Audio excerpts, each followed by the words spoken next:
Alrighty folks, good afternoon.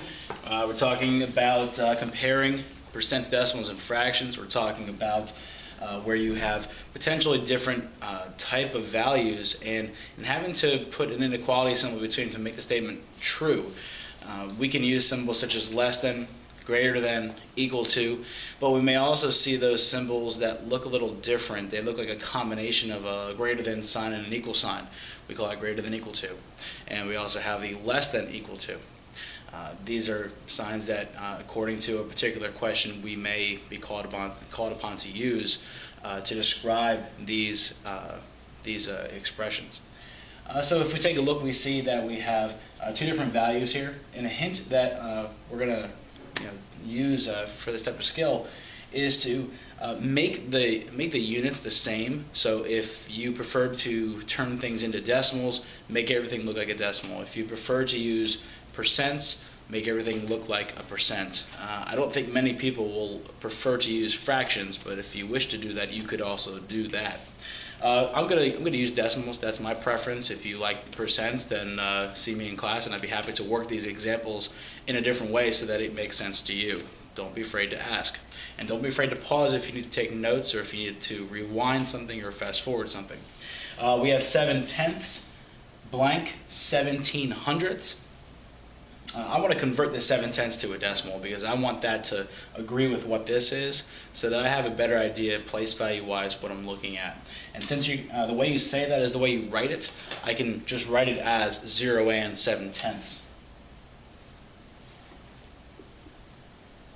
So I'm actually just going to rewrite the problem so that you have a better indication of what you're looking at. And when I look at the place values in the tenths, I see that I have a 7 here, I have a 1 here. It's pretty obvious that 7 is bigger than 1, so I'm going to use the greater than sign, the mouth toward the bigger value, 7/10, to describe this, and that would be my answer. Now I could also use the greater than or equal to sign that looks like this. That would still adequately describe the relationship between these two values.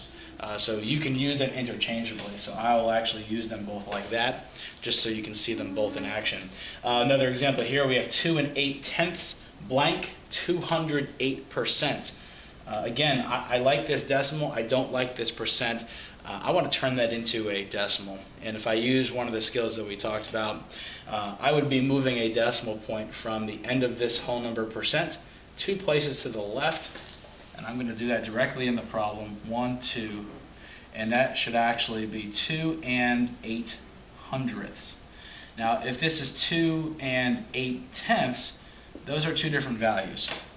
The 8 is larger than the 0, obviously, in the tenths place. That's where we're going to decide which one's bigger, which one's smaller. This is going to end up being greater than.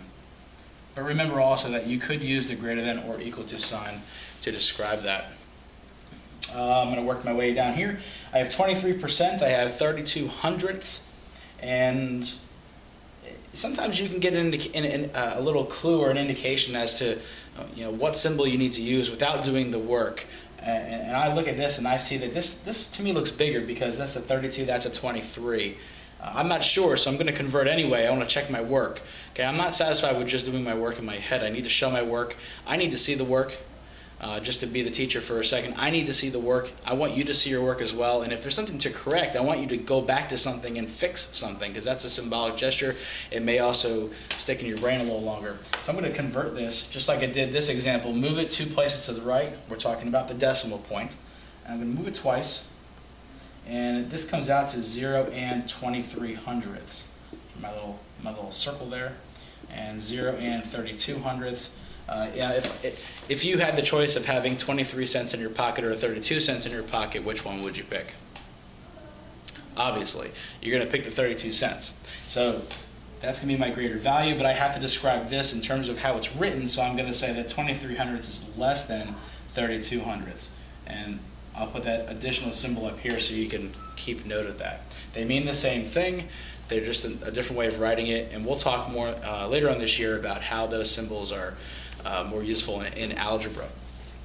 Last example, we have 401 thousandths and then 4%. Again, leave that as it is if that's your preference. That's my preference. I'm going to leave that as it is.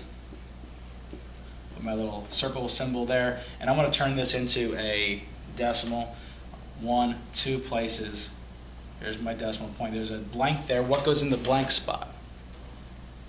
Very good. It has to be a 0 because it's a symbol for nothing, and nothing is going there, so I'm going to call it 0 and 4 hundredths. Again, would you rather have 4 cents or would you rather have 40 cents? Obviously, you'd rather have 40 cents. So let's call that greater than, because 40 cents is greater than 4 cents. 40 cents is greater than 4 cents, just to make sure. I don't know if I was speaking too fast last time, so got to speak slower. Slower.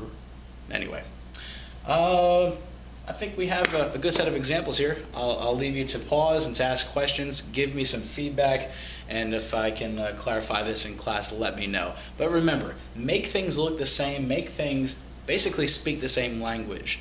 Okay? If it's speaking English and English, we can communicate. Okay? If it's Russian and Japanese, they're not really going to communicate, if you know what I mean. All right? Have a great day.